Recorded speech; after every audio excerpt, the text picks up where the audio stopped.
జయ శ్రీమన్నారాయణ శ్రీమతి రామానుజాయ నమః శ్రీ గురుభ్యో నమః. చార్ధామ్ యాత్ర మన జీవితంలో ధామ్ అని చెప్పంటే భగవద్ధామము అంటే అక్కడ స్వయంగా భగవంతుడు ఉన్నాడు అని చెప్పని దీని యొక్క అర్థము. అయితే ఈ చార్ధామ్ యాత్రలో జీవితంలో ఒక్కసారైనా మనము యాత్ర చేయాలి, స్వామివారిని దర్శించుకోవాలి అని నేను నా మనస్ఫూర్తిగా మీకు వివరిస్తున్నాను.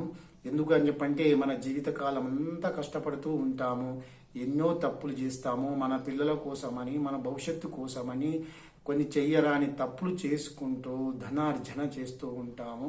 ఇదంతా ఎవరి కోసం అండి అని చెప్పనంటే నా పిల్లల కోసం, వారి కోసం, నా భార్య కోసం, వాళ్ళ భవిష్యత్తు కోసం అని చెప్పని మనం కొందరు ధర్మ మార్గంలో డబ్బును సంపాదిస్తారు, కొందరు అధర్మ మార్గంలో డబ్బును సంపాదిస్తారు.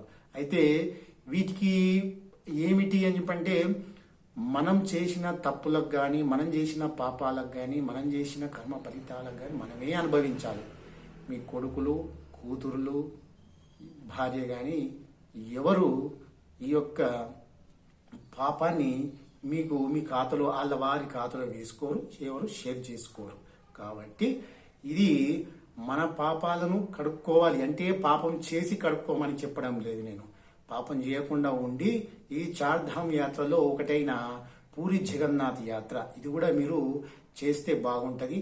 అయితే ఈ పూరి జగన్నాథుని యొక్క విశిష్టత ఇవన్నీ నేను పూర్వం ఉన్న వీడియోలో నేను చెప్పడం జరిగింది, క్లుప్తంగా వివరించడం జరిగింది. అది చూడండి, స్వామివారి ఆవిర్భావం ఎలా ఉంటుంది అని చెప్పని చెప్పడం జరిగింది. అయితే ఇప్పుడు ఏమిటండి అని చెప్పంటే ఈ యొక్క పూరి జగన్నాథ్ పుణ్యక్షేత్రంలో ఉన్న కొన్ని రహస్యాలు తెలుసుకుందాము.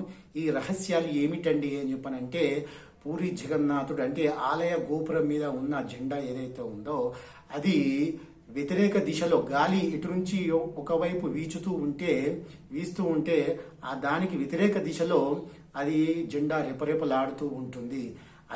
ఇదొక మహా గొప్ప సంఘటన. అంటే ఒక మహత్యం అని చెప్పుకోవచ్చు. మహత్యమే, చెప్పుకోవాల్సిన అవసరం లేదు, మహత్యమే.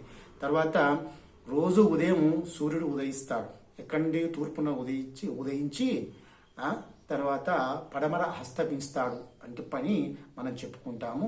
ఉదయం తూర్పు నుండి పడమరకి. అయితే ఈ ఉదయించినప్పుడు సూర్యుడి కిరణాలు అయితే ఆ యొక్క ఆలయం పైన పడతాయి, లేదంటే మన ఇంటి పైన కూడా పడతాయి.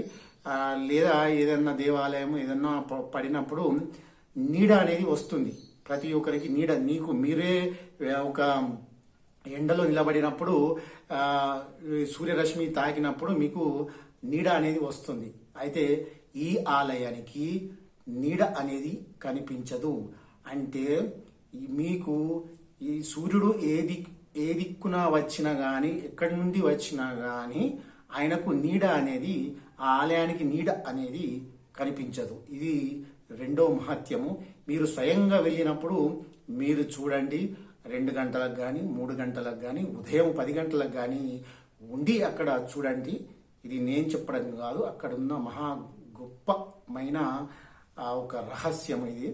తర్వాత ఇంకొకటి ఏమిటండి అని చెప్పంటే అక్కడికి భగవంతుని దర్శనం చేసుకోవడానికి రోజు కొన్ని వేల మంది, లక్షల మంది వస్తారు. వచ్చినప్పుడు ఏమిటని చెప్పంటే అక్కడ ఉన్న ప్రసాదము స్వామివారికి రోజు తయారు చేసి స్వామివారికి నివేదన చేస్తారు. చేసినప్పుడు అక్కడ నుండి స్వామివారి నివేదన చేసిన ప్రసాదం ఏదైతే ఉందో అది తీసుకొని వచ్చి భక్తులకు వితరణ చేస్తూ ఉంటారు.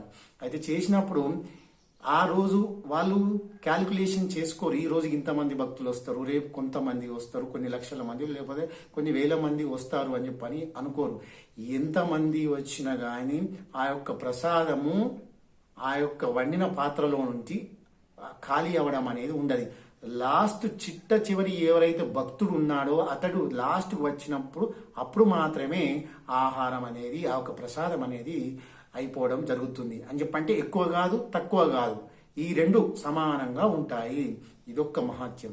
తర్వాత మీరు దేవాలయానికి ప్రవేశించినప్పుడు మన ఏదైతే ముఖద్వారం ఉంటుందో అక్కడికి వెళ్ళినప్పుడు నీటి అలలు అంటే సముద్రపు అలల శబ్దం అనేది మీకు వినిపిస్తుంది. అక్కడ ఉండి వినండి, స్వయంగా వినిపిస్తుంది. అంటే స్వామివారి శయనమైనప్పుడు కానీ ఆయన వైకుంఠంలో ఎలా ఉంటాడో ఆ యొక్క సముద్రపు అలలు మీకు వినిపిస్తూ ఉంటాయి.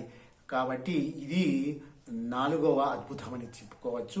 ఇంకా మరెన్నో అద్భుతాలు ఆలయంలో ఉన్నాయి. మీరు స్వయంగా వెళ్ళి దర్శించండి. శ్రీమాత్రే నమః.